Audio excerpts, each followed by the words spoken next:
Earth Keeper, your feet are wet from many lands. Keep your heart clean, and you will see the unseen. Saishale Wayakantake, carried over nations' water. Saishale Wehasate, Earth Keeper, you have broken through the protective embrace. Now face the visions put forth long ago. Wisdom from the heart of the mother, revealing the patterns of your heart. You are a teacher, the keeper of the land. Hello and welcome again. I'm so sorry that I'm a little bit tardy today, but you know that happens and you just have to flow with life. You are listening to New Heart Transformation on Soma Fusion Media, and I'm Farida Gipson Burtt. And today I have a little bit of something. It's going to be a short one today because I'm not in my normal spot, but I'm going to read a little bit from a book that was so inspiring to me on my journey of stopping being a seeker or ceasing seeking and just going within. The book is Things Are Going Great in My Absence, How to Let Go and Let the Divine Do the Heavy Lifting. It's by Lola Jones, and it's an enlightenment handbook and manifesting guide. So I love this thing, and you know that, where I just open up a book and let it tell me what's up. And lo and behold, I open to page 51, and it is the end of seeking at last. Yet another veil was lifted in India, and behind it at first was emptiness. So much of my life had been spent seeking God, seeking answers, seeking my dreams, that when the seeking was over, as happens to many people, I scarcely knew what to do. In a conversation about another person, my friend Bob once said, if she wasn't a seeker, a recovering something or other, and a survivor of something, she wouldn't know who she was. It had almost come to that for me too. I identified so much with the search that the end of it was inconceivable. Anybody sound familiar? As my small self slowly surrendered over the ensuing months, I realized that seeking is a way for small self to hold on and to stay in control. I've never thought about that. Once the search is over, the large self drives the bus. The small self has to take the back seat. Sorry. And let go. There's not much left for it to do. Nothing more for it to pretend it's trying to solve. If the small self can hold on to its incessant search, it can stay in the driver's seat and continue the charade of seeking relief while it insidiously creates more problems to struggle against. There is an old story about a seeker who comes unexpectedly to a door in the woods that says, God lives here. Welcome, come on in.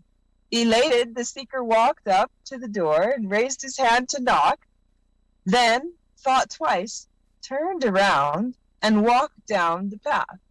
He could not imagine what life would be without seeking. I was deliberately set on reaching the end of seeking. I was ready for life to be about creating, expanding, playing, enjoying, and loving. Before India, the last remnants of drama were focused primarily around money and my power and freedom. And when that drama left me, drama was all but gone. Once I returned home, for the first time in years, I began to wake in the mornings with my mind at peace. Yum. It felt empty at first. I was so accustomed to waking to thoughts about what needed to be solved, accomplished, conquered, or fixed in my life. But there was no sense of rush to fill this empty space. I let it evolve naturally and spent a few days in the emptiness, lying on the sofa, barely interested in eating or doing anything except feeling and breathing, which suddenly seemed like brand new discoveries. And then, one day, my body started wanting to move about, and my mind began to generate some newly productive thoughts. Eventually, I knew what to do. I began living and creating instead of seeking. Each day, I did what I was guided to do, doing my best at any given moment to get out of the way. And then things started to happen, even where there had been stagnation before. When talking about what I wanted, I had been for some time using a metaphor of how birds fly in flock at high speeds, swooping and turning and whirling, yet wonder of wonders, they never bump into each other or crash. When scuba diving, I've watched the fish in giant schools as big as a house swimming millimeters from each other, but never bumping into each other, turning in unison, separate, but all moving as one. Life began to flow in that easy way much more often. Now I know that there is a unified field that connects all life, and that beings that flow with it are guided by an invisible force that coordinates everything. With steadily increasing ease, the inspired thoughts, the solutions, the people, and the circumstances would line up for me to produce the results needed for everyone involved. My only job was to let go and relax, feel good, and let the universe match me up with what I needed. There was awareness that I still had a distance to go in my journey to enlightenment, yet I felt complete ease in putting one foot in front of the other without striving or stressing about when it would come. I didn't know more or have any more answers than before. I couldn't see further ahead than about 2 stepping stones in front of me. Nevertheless, I walked with a buoyant feeling that everything was not only all right, but perfectly in order. During that premenopausal crash and long dark slump a few years before, I had wondered if I ever recover my enthusiasm and confidence. When I returned home from India, I was soon renewed, on fire with inspiration. I could hardly wait to get into action each day. Things unfold with amazing velocity. Within 7 weeks, starting from scratch, I had a busy life full of networking, events, parties, speaking engagements, private clients, and projects. I gave divine openings every chance I got, and in 3 months, I had given them to about 300 people. I was more active and inspired than I had been in years, and sometimes worked tirelessly 12 to 16 hours a day. It was guided action, inspired action. It felt good. Once things were launched and on a steady course, the work diminished and I had lots of playtime. Now, you can live and involve instead of seeking. Evolve, not involve. But yeah, you get involved in what will evolve. So I find a lot in what I just read to you because of that fact that I've noticed in my own life that I tend to get busy with things, and like she did, wake up in the mornings with all kinds of thoughts in my head, and I remember those moments when I would wake up and just free write. I would wake up and take the time for me. I would wake up and do my breathing exercises. I would wake up and listen to music and do my movement. And And it's funny when I find myself in these moments, like lately, I've just been waking up with stuff on my mind and places to go and things to do. And just a great reminder of taking that time in the morning. It's so important to take that time in the morning, even if it's just a few moments.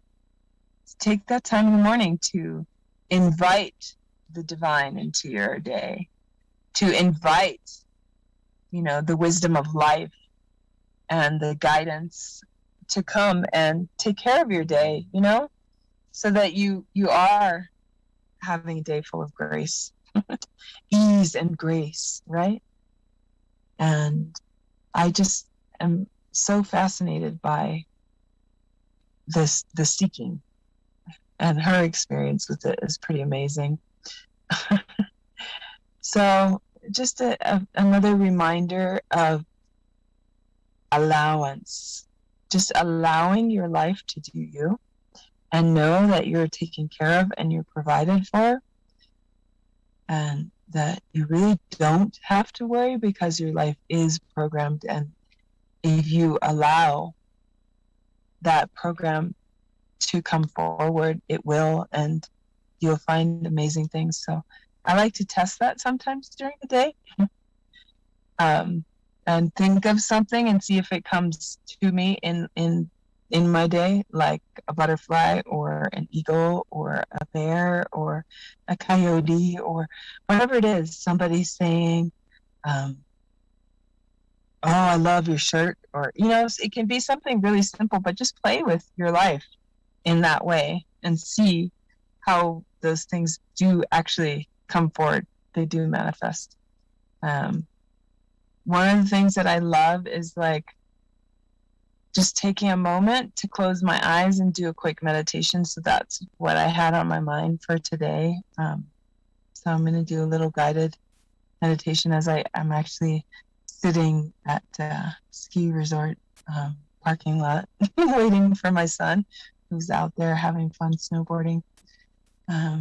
So I have the perfect view, and I tend to really love trees. So this guided meditation is for you to just get into your body and get into your roots and see what kind of fruits will come.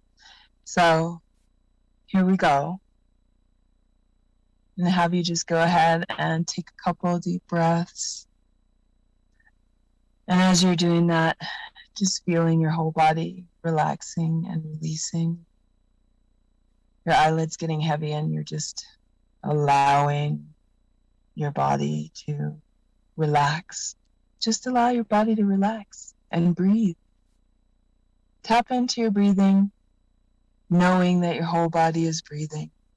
Your eyes are closed and your attention is focused on your breath in your body. You're going to inhale for a count of 3, stop at the top, and exhale for a count of 6 and stop at the bottom. Inhale for a count of 3, stop at the top. Exhale for a count of 6, stop at the bottom.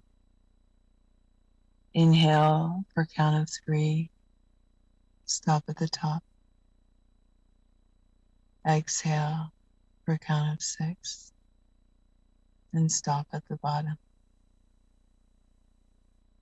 And just notice the differences in your body as you continue to breathe at your normal rate. And just visualize or imagine yourself as a tree. Your feet are your roots planted deeply into the earth. So feel your feet or your roots planted in the earth. Feeling the energy of the earth moving through the heel of your foot. Really nice, calming, grounding, warm, earthy, brownish, greenish energy moving up through the feet into your ankles and your calves, into your knees, your strong knees. Your knees are like the trunk of the tree, sturdy.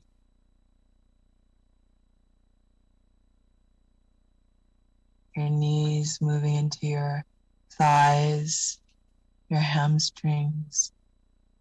Also the trunk, super strong, very connected to the roots, bringing up that earth energy again into your abdomen and your hips, which are your flow, flowing like the branches, blowing in the breeze. So stable yet free. Feeling the wind, feeling the movement, the wind, the breath in the body.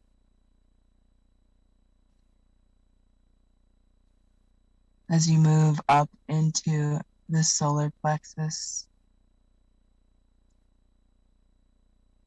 your whole body breathing into your solar plexus, moving into the heart, the whole chest breathing, your heart feeling the breath of life in your body. You're feeling the circulation in the heart, down into the arms and the hands and the fingers, out into all your limbs from your heart, giving thanks for your heart blood, your heart life, your heart love for your body, the strength and the power of that life-giving force, your heart circulating through your whole body. You're coming back into the heart, going into the throat, swallowing, appreciating that you have moisture in your body. Your body is moist and has water and fluid. Appreciating your breath moving into your head now. Your whole body is breathing. Energy moving into your head. Knowing that your breath can help you release. With every inhale, you're bringing in new energy. And with every exhale, you're releasing out anything that doesn't serve you, any thoughts that frustrate you, any thoughts that get you stuck in the circle of seeking, just allowing your whole body to breathe. Every inhalation brings in new, fresh energy, light, love, and life. And every exhale releases anything that no longer serves you. You can feel your eyes breathing, your ears breathing, your whole head breathing. Moving that energy back down into the heart, your life force. Again, giving thanks and appreciation for its circulation.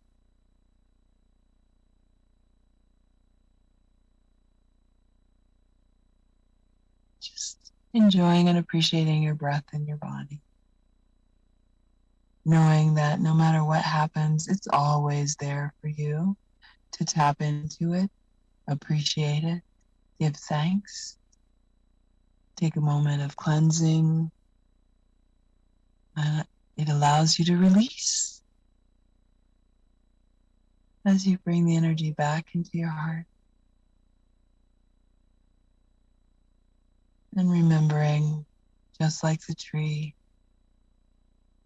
you will be blown around but your roots are so strong in your body, in your heart. Your whole spirit is so strong in your body that you'll sway, but you won't break.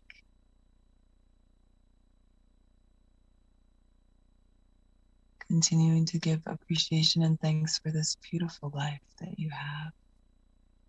As you start to deepen your breath and make small movements with your hands and your feet, recognizing that the body is also very precious. Your vessel, your amazing vessel.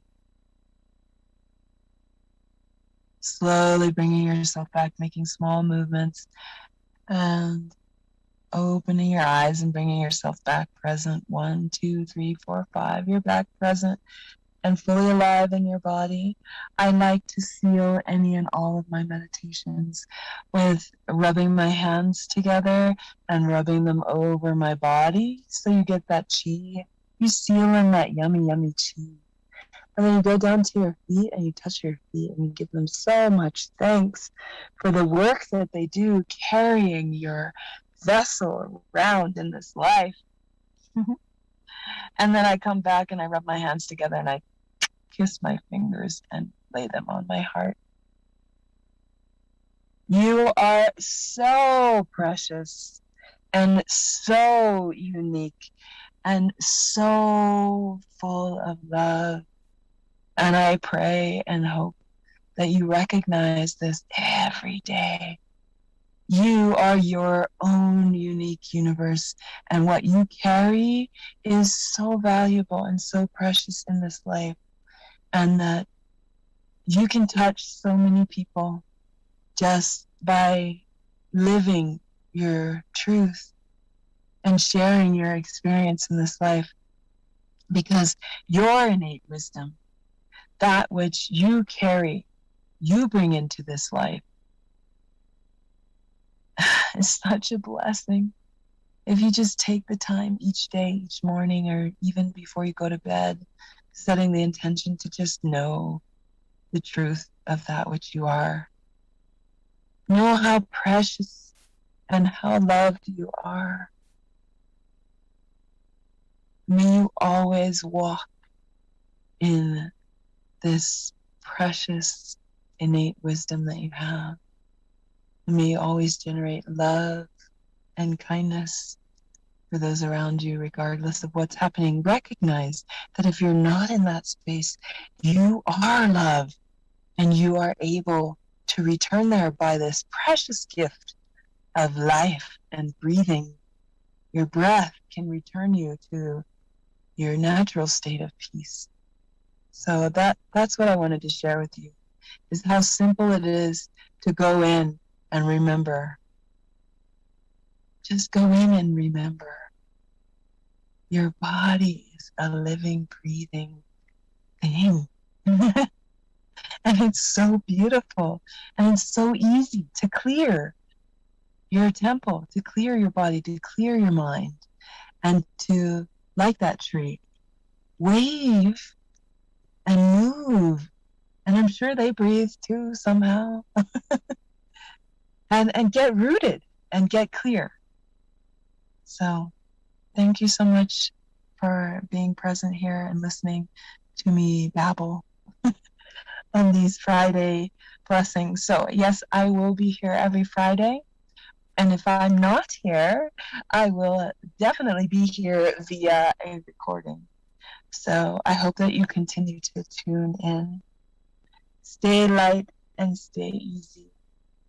Thank you for your presence.